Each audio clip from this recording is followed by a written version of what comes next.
Hello दोस्तों and welcome back. हम पढ़ रहे हैं ratio analysis.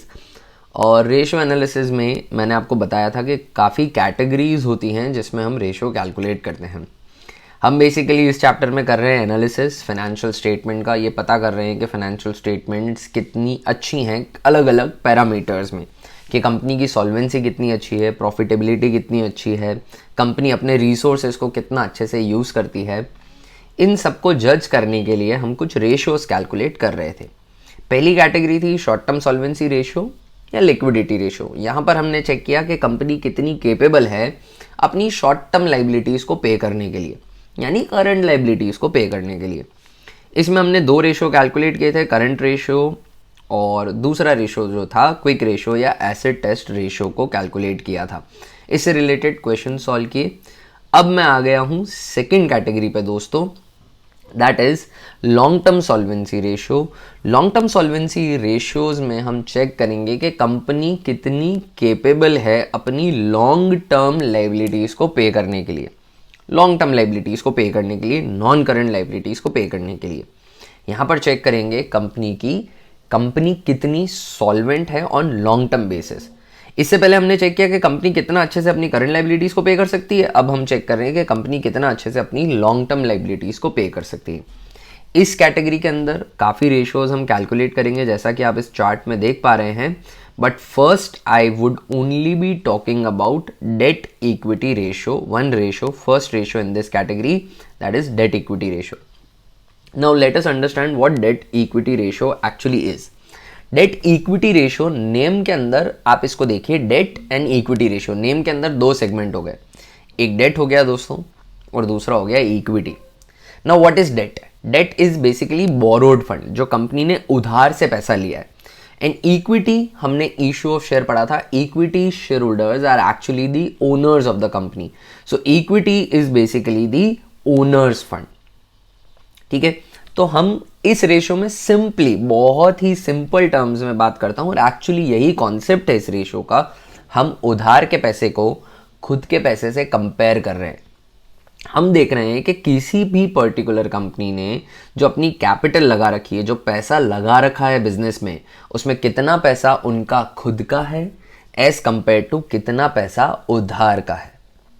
Date equity ratio, date पहले आता है दोस्तों, फॉर्मूला याद करना बहुत आसान है। Debt equity ratio is basically debt upon equity.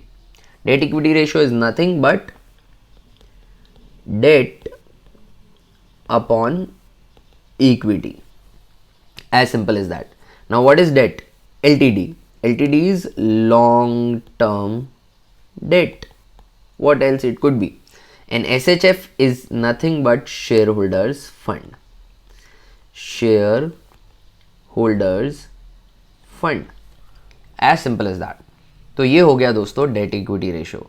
उधार ऊपर रखना है और खुद का पैसा नीचे रखना है, डेट इक्विटी रेशियो। ठीक है, डेट इक्विटी रेशियो के अंदर जो दो टर्म्स आ रही हैं उनका कैलकुलेशन मैं आपको एक्सप्लेन कर देता हूं। ऊपर आ रही है long term date. So long term date में आपको लॉन्ग टर्म बोरोइंग्स लेनी है, लंबे समय के लिए गए सारे उधार। उसके अंदर क्या आ जाएगा? लॉन्ग टर्म बोरोइंग्स के अंदर क्या आ जाएगा? डिबेंचर्स आ सकते हैं, बॉन्ड्स आ सकते हैं, किसी फाइनेंशियल इंस्टीट्यूशन से कोई लोन लिया हो वो आ सकता है, पब्लिक डिपॉजिट्स आ सकते हैं। लॉन्ग टर्म बोरोइंग के अंदर, बैलेंस शीट के अंदर लॉन्ग टर्म बोरोइंग में आने, long term borrowing non current liabilities के अंदर लॉन्ग टर्म बोरोइंग्स वाली हेडिंग के अंदर आने वाली सारी आइटम्स आ जाएंगी। ठीक है, और उसके साथ साथ लेने हैं long term provisions. Provisions as we know are liabilities जिनका अमाउंट हमने एस्टीमेट से निकाला है, और लॉन्ग टर्म प्रोविजंस लेने हैं, शॉर्ट टर्म प्रोविजन नहीं लेने। शॉर्ट टर्म प्रोविजन में एक प्रोविजन आता है प्रोविजन फॉर टैक्स, जिसको हम समझ चुके हैं कि हमने करंट लाइबिलिटीज़ के अंदर इंक्लूड किया था करंट रेशियो के अंदर। लॉन्ग टर्म प्रोविजंस ले लेंगे। लॉन्ग टर्म प्रोविजंस को मैं आसान शब्दों में कहूँ तो सारे रिटायरमेंट बेनिफिट्स वाले यहाँ पर आ जाते हैं, जैसे ग्रेचुइटी, पेंशन फंड एक्सेट्रा। तो long term debt upon share holders fund, long term date is long term borrowings plus long term provisions. लंबे समय के लिए ली हुई सारी बोरोइंग्स और सारे लॉन्ग टर्म प्रोविजंस इसमें इंक्लूड हो जाएंगे। क्वेश्चन में दे रखे होंगे फिगर्स, आपको एडअप करना है। उसके बाद आता है share holders fund. Share holders fund दोस्तों तीन एलिमेंट्स से बनता है। शेयर होल्डर्स फंड मतलब खुद का पैसा। खुद के पैसे में इक्विटी कैपिटल आ जाएगी, प्रेफरेंस कैपिटल भी आ जाएगी, because preference shareholders are also owners of the company, not the true owners but are termed as owners only. तो share holders fund is equity share capital plus preference share capital plus reserve and surplus. वो retain किया हुआ पैसा जो distribute नहीं किया है dividend के थ्रू, वो भी शेयर होल्डर्स का ही पैसा है, इक्विटी शेयर होल्डर को ही जाना है, क्योंकि उसमें से सारे दूसरे जो डिस्ट्रीब्यूशन है, अप्रोप्रिएशन है, वो पहले कर लिए हमने. कहने का मतलब ये है कि अगर कोई प्रेफरेंस डिविडेंड देना था दे दिया, टैक्स पे कर दिया, इंटरेस्ट पे कर दिया, उसके बाद जो पैसा बचा है वो रिटेन किया है. अगर फ्यूचर में ये पैसा कभी डिस्ट्रीब्यूट हुआ तो शेयर होल्डर को ही मिलेगा, तो वो शेयर होल्डर फंड में इंक्लूड किया जाता है. तो shareholder fund is simply equity share capital plus preference share capital plus reserve and surplus. ये आ जाएगा हमारा डिनोमिनेटर में share holders fund SHF. Debt equity ratio is debt upon equity, long term debt upon equity, that is share holders fund. Technically ideal debt equity ratio कहा जाता है 2:1 का. कहने का मतलब यह है कि अगर 1 रुपया 1 रुपी इफ अगर आपने खुद का लगा रखा है तो उसके अगेंस्ट 2 रुपए तक का उधार इज अ गुड साइन, क्योंकि आप अपने पैसे के बदले 2 रुपए का उधार लेकर 1 रुपए पे बिजनेस करने की बजाय 3 रुपए पे बिजनेस कर रहे हैं. खुद के 1 रुपए को दिखाओ बैंक या फाइनेंशियल इंस्टीट्यूशन को, उनसे 2 रुपए का लोन लो. Now work at a capital of 3 rupees. So अगर आप 10% रिटर्न अर्न करते हैं तो 1 रुपए पे 10% अर्न करने की बजाय अब आप 3 रुपए पे 10% अर्न करेंगे. थोड़ा इंटरेस्ट पे करेंगे बट वो 10% से कम होगा, क्योंकि इंटरेस्ट की रेट बहुत सिक्योर्ड होती है. इंटरेस्ट प्रोवाइडर्स जो होते हैं उनको सब कुछ सिक्योर्ड मिलता है, तो उनको हाई रेट पे रिटर्न नहीं मिलता, उनको कम रेट पे मिलता है, क्योंकि उनका रिस्क बहुत कम है कंपनी को उधार देने में. तो थोड़ा इंटरेस्ट पे करोगे, बचा हुआ पूरा इक्विटी शेयर होल्डर को मिल जाएगा, लेवरेज मिलेगी. इसलिए इसे डेट एम्प्लॉय करना कैपिटल स्ट्रक्चर में is also known as leverage. आप थोड़ा बहुत इसको बिजनेस स्टडीज में भी पढ़ेंगे और फ्यूचर में जब फाइनेंशियल मैनेजमेंट पढ़ेंगे तब आप लेवरेज वगैरह भी कैलकुलेट करेंगे, but that is at a later stage. अभी हम पढ़ रहे हैं डेट इक्विटी रेशियो, और यहाँ पर भी लॉन्ग टर्म सॉल्वेंसी रेशियो भी सभी except 1 ratio blank is to 1 में ही डिनोट होते हैं. जैसे हमने दोस्तों लिक्विडिटी रेशियो को कैलकुलेट किया था ब्लैंक इज टू 1, यहाँ पर भी ब्लैंक इज टू 1 ही आएगा आंसर. मतलब तब तक सिंप्लीफाई करना है जब तक डिनोमिनेटर 1 नहीं हो जाता. बट यहाँ पे जो लास्ट रेशियो है इंटरेस्ट कवरेज रेशियो, वो टाइम्स में डिनोट होता है. लिखा हुआ भी है मैंने is equal two times, green में लिखा हुआ है कैसे डिनोट करना है, ब्लू में लिखे हुए सारे ideal ratio. Date equity ratio का आइडियल रेशियो बुक में आपका दे रखा है, कुछ जगह इसको सटनली मेंशन किया है, कुछ जगह एकदम एविडेंटली दे रखा है, तो मैं यहाँ लिख देता हूँ. आइडियल रेशियो जो है वो 2:1 है, but for this segment only, है ना. ठीक है, तो चलिए इससे रिलेटेड कुछ क्वेश्चंस कर लेते हैं. ये सारी कैटेगरीज एट अ ग्लांस देख लीजिए, इतने रेशियोज हमें पढ़ने हैं. अभी हम तीसरा रेशियो कर रहे हैं. चलिए कुछ क्वेश्चन सॉल्व करते हैं डेट इक्विटी रेशियो के. सो दोस्तों debt equity ratio is long term debt upon share holders fund. Debt equity ratio यहाँ पे कैलकुलेट करना है, फॉर्मूला हो जाएगा long term debt upon share holders fund. Long term debt और शेयर होल्डर्स फंड हमें यहाँ पर कैलकुलेट करना है. Long term debt would be equal to long term borrowings plus long term provisions, and share holders fund would be equal to equity share capital plus preference share capital plus reserve and surplus. And reserve and surplus में सारे reserves आ जाते हैं. सबसे पहले मैं given information में दोस्तों mark करूँगा, रेड से मार्क कर दूंगा मैं लॉन्ग टर्म डेट में आने वाली चीज़ों को, और ब्लू से मार्क कर दूंगा मैं शेयर होल्डर्स फंड में आने वाले आइटम्स को. तो सबसे पहले दे रखी है share capital, that is share holders fund, reserve and surplus, that is also share holders fund. Now let's come to long term debt. तो long term borrowings, long term provisions, current liabilities कहीं नहीं आएंगी, non current assets नहीं आएंगे, current assets नहीं आएंगे. बहुत ही कन्वीनियंटली इंफॉर्मेशन मिल चुकी है हमें. तो I am calculating long term date over here. Long term that is 1,20,000 की लॉन्ग टर्म बोरोइंग्स एंड 50,000 का लॉन्ग टर्म प्रोविजंस, तो 1,70,000 का लॉन्ग टर्म डेट हो गया. लॉन्ग टर्म डेट की जगह इसे प्लेस कर देता हूँ. अब मुझे कैलकुलेट करना है share holders fund. Share holders fund is share capital. Share capital के अंदर इक्विटी और प्रेफरेंस दोनों इंक्लूडेड होगी, 2,50,000 प्लस 1,10,000 के रिजर्व एंड सरप्लस, तो 3,60,000 का शेयर होल्डर्स फंड हो जाएगा. एंड अब बस रेशो कैलकुलेट करना है। हम रेशो कैलकुलेट कर लेते हैं। 1,70,000 डिवाइडेड बाय 3,60,000, तो आंसर आ रहा है 0.47:1। And this my dear friends is a good sign. Company ने उधार कम ले रखा है, तो कंपनी की उधार लेने की कैपेबिलिटी है, और बोरो करना चाहे कभी अगर कंपनी, तो उसे कन्वीनियंटली मिल जाएगा। अ डेट फ्री कंपनी या ऐसी कंपनी जिसके अंदर डेट कम होता है, उसे अच्छा माना जाता है। But it is also debatable कि कंपनी ने अपना debt borrowing capacity fully utilise नहीं कर रखा है। कंपनी और डेट बोरो करके अपना स्केल ऑफ ऑपरेशन बढ़ा सकती है। इसीलिए आइडियल रेशो मैंने थोड़ा सा स्केप्टिकली, थोड़ा हेजिटेंटली 2:1 लिखा था। नॉर्मल सिनेरियोज में डेट फ्री कंपनियों को बहुत ही ज़्यादा अच्छा माना जाता है। इन्वेस्टर्स उनको बहुत ही रिस्पेक्ट से देखते हैं और उनका प्राइसिंग हमेशा प्रीमियम रहता है, आप एक्चुअल मार्केट में जाएंगे तो। बट बुक में 2:1 लिखा हुआ है। बट यहाँ पर कमेंट आप कैसा करेंगे? It is a good sign कि कंपनी का डेट कम है। ठीक है, लॉन्ग टर्म सॉल्वेंसी कंपनी की अच्छी है। वाई? बिकॉज कंपनी ने उधार कम ले रखा है, और उधार कम लेना, जब उधार ही नहीं होगा तो चुकाने की टेंशन ही नहीं, और चुकाने की टेंशन नहीं तो सॉल्वेंसी कभी भी थ्रेटन नहीं होगी।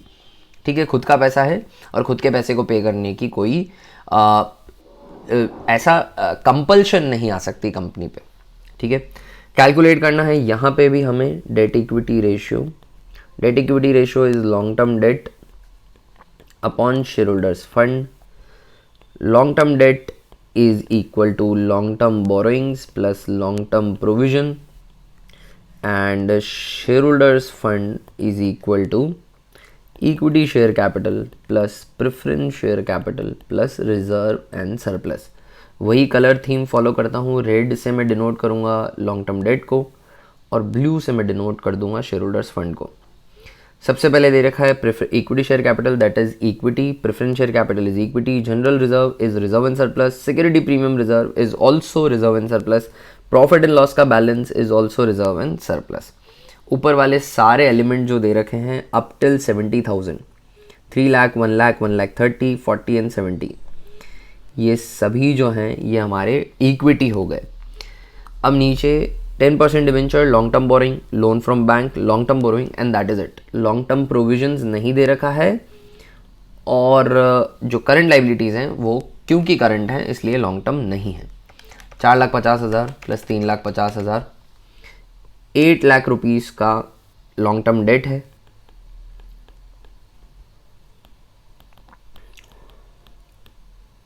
And let's see how much is equity. तो इक्विटी कैलकुलेट कर लेते हैं। 3 1 4 lakh, 4 lakh plus 1,30,000 plus 40,000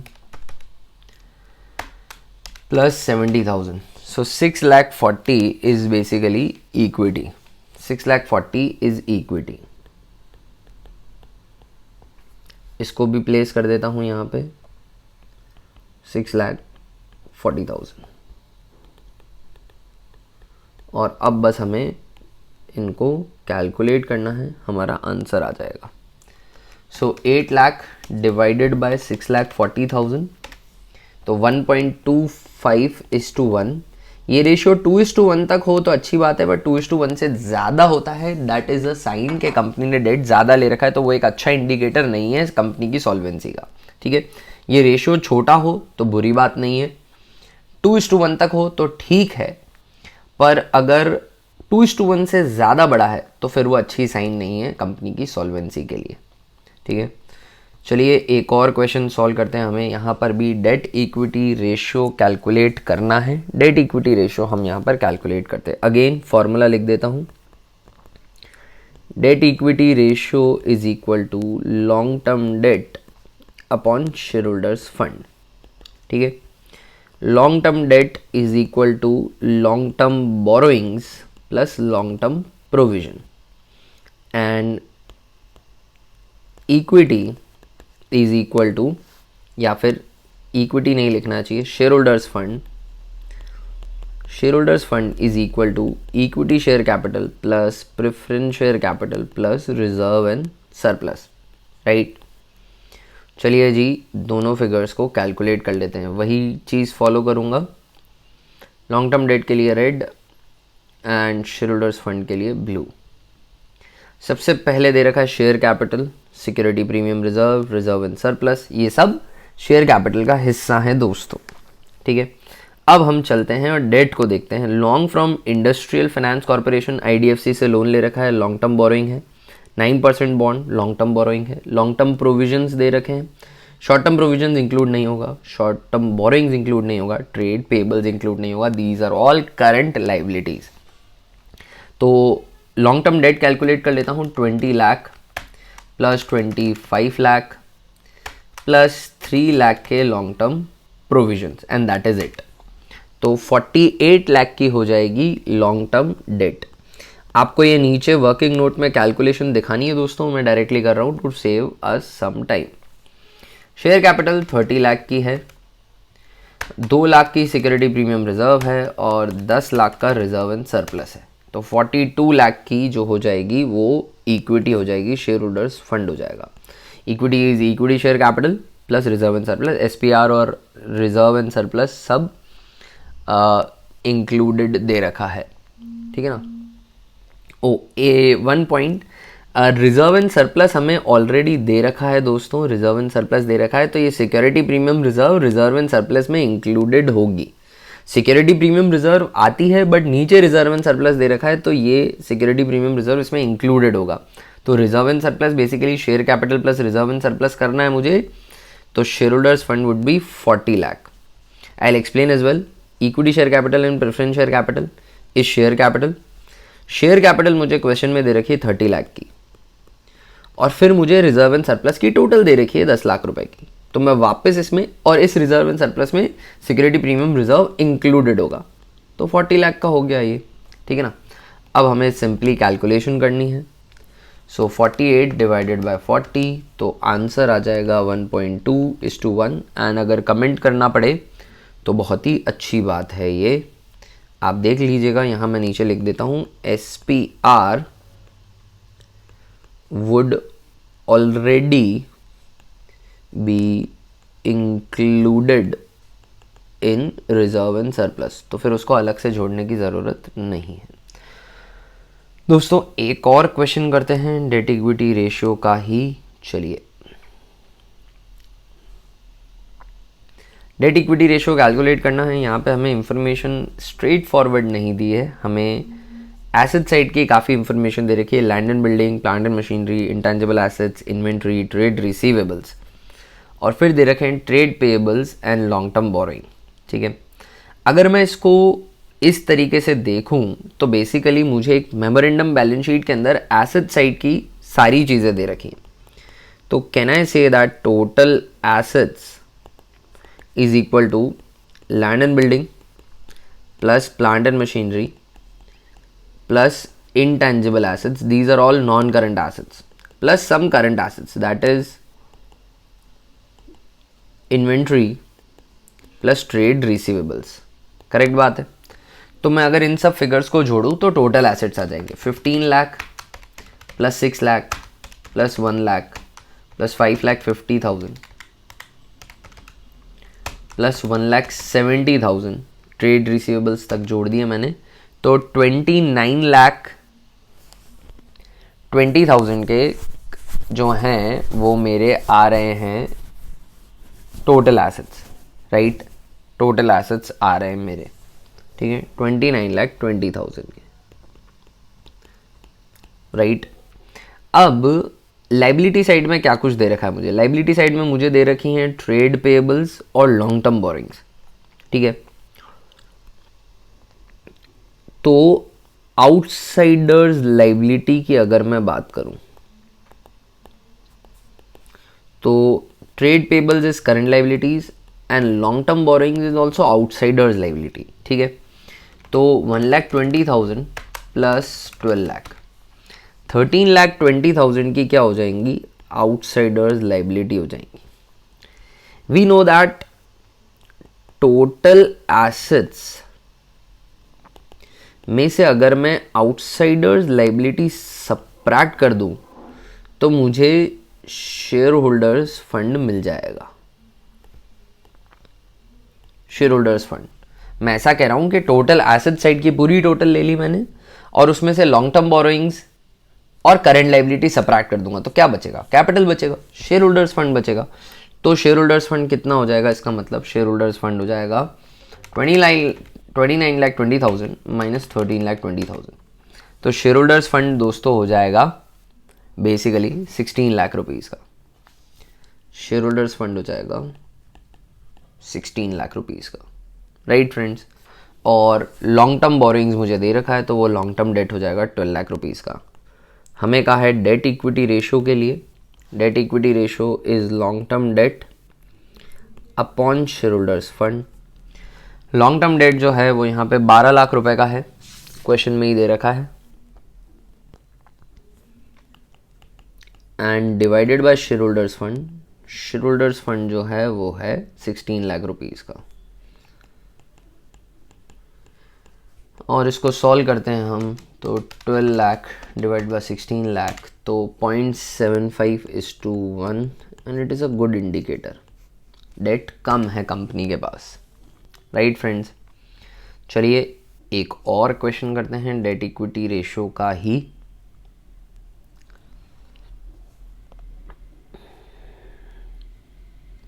date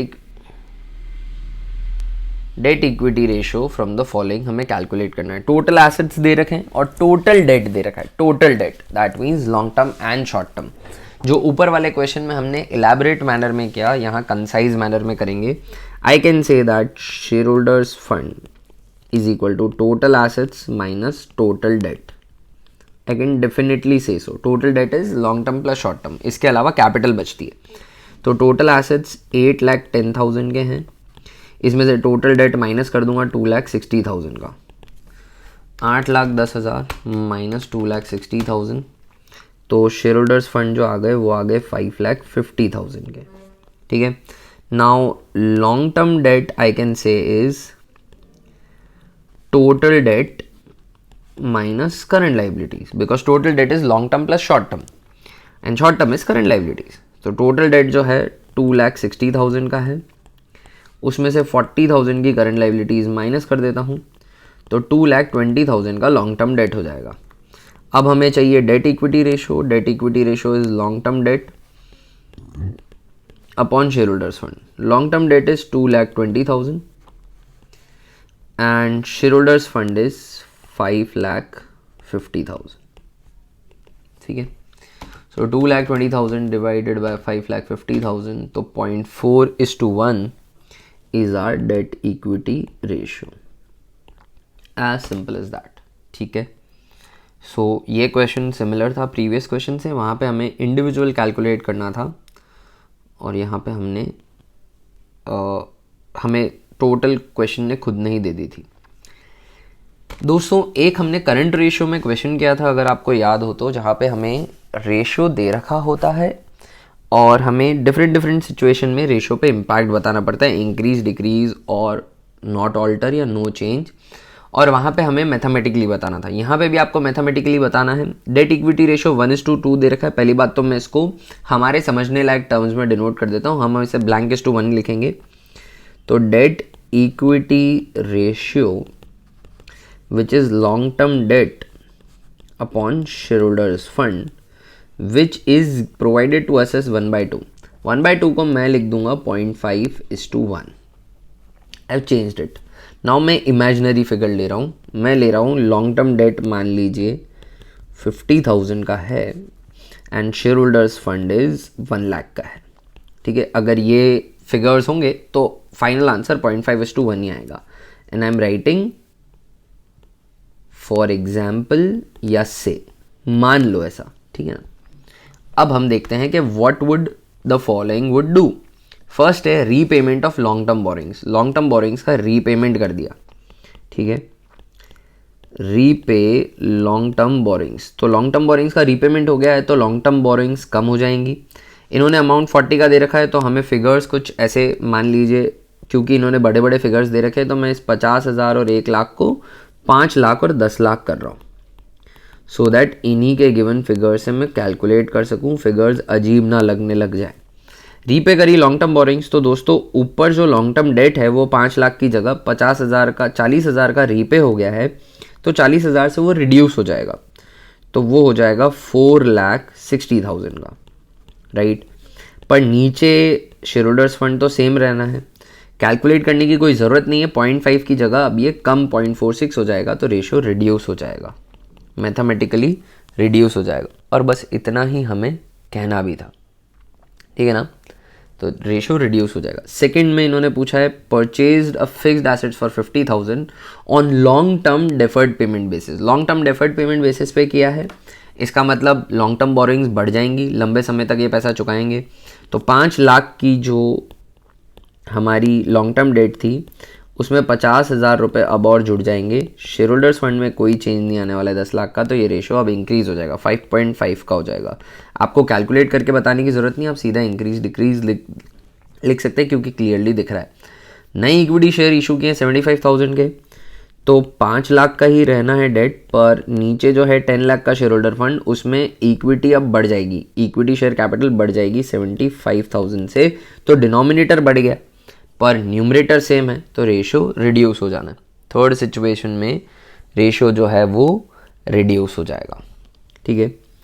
fourth part देखते हैं दोस्तों, उसमें क्या कहा गया है। फोर्थ पार्ट के अंदर payment of dividend payable. Payment of dividend payable is basically, dividend payable is current liability, dividend payable is current liability. और इसका पेमेंट किया तो क्या इंपैक्ट जाएगा दोस्तों, करंट लाइबिलिटी रिड्यूस हो जाएगी plus current assets cash reduce हो जाएगा, तो कोई चेंज नहीं आएगा डेट इक्विटी रेशियो में। डेट इक्विटी रेशियो में लॉन्ग टर्म डेट और शेयर होल्डर्स फंड आते हैं, वो दोनों में ही कोई इफेक्ट नहीं आएगा, so the ratio would have no change in it, कोई अनऑल्टर्ड रहेगा।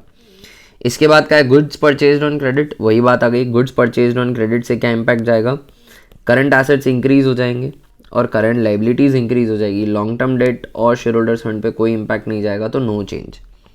सिक्स्थ, इसको आपको ठीक से थ्योरेटिकली एक्सप्लेन करना है प्रॉपर लैंग्वेज में। पेमेंट टू ट्रेड पेबल्स, फिर वही बात आ जाती है, payment to trade payables, current assets कम हो जाएंगे क्योंकि कैश गया, करंट लाइबिलिटीज़ कम हो जाएंगी, पर लॉन्ग टर्म डेट और शेयर होल्डर्स फंड में कोई इंपैक्ट नहीं जाएगा, तो इसकी वजह से भी कोई चेंज नहीं आएगा, ठीक है। तो लॉन्ग टर्म डेट अगर डिक्रीज होते हैं तो डेट इक्विटी रेशियो भी डिक्रीज हो जाता है। लॉन्ग टर्म डेट अगर इंक्रीज होते हैं मतलब न्यूमरेटर इंक्रीज हो गया, तो डेट इक्विटी रेशियो भी इंक्रीज हो जाएगा।